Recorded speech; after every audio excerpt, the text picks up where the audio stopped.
There's a movement I've been reading about to now shut down major thoroughfares. Now I know I was just back in New York, and Times Square now is blocked off, and they have benches. And that was very controversial. We're doing that here in San Francisco too. We're shutting off Market Street, and we're shutting off little wing streets.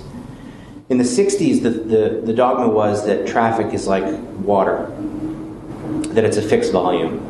And if you shut off one street, that water is going to build up somewhere else, like a levee. So the new thinking now is that traffic is really much more like a gas, that if you close off certain streets, that it just kind of vaporizes and goes around it. And that's what we're seeing, especially on much smaller scale, like our San Francisco downtown, where they get pretty congested at rush hour time, but the rest of the day, they kind of self-regulate.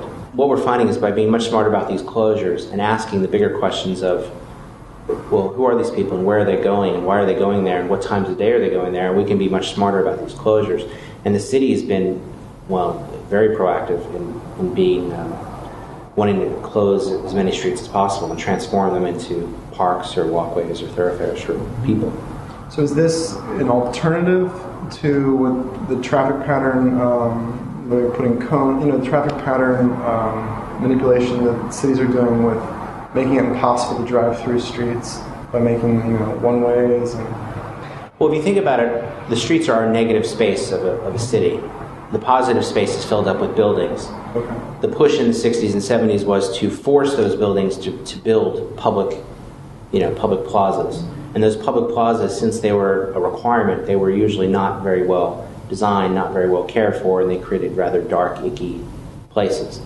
And the builders would say, but look, we fulfilled your requirement. Mm-hmm. What we're seeing now is the sidewalk in the street is where the activity is, and that has become, by default, our public plaza, because we've really filled out everything else.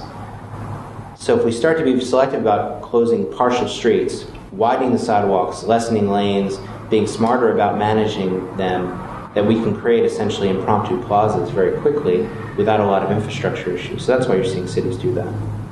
And even a lot of the solutions we saw in the entries for Urban Revision Dallas included a lot of really looking at this street life and this plaza and how this engages with the rest of the community.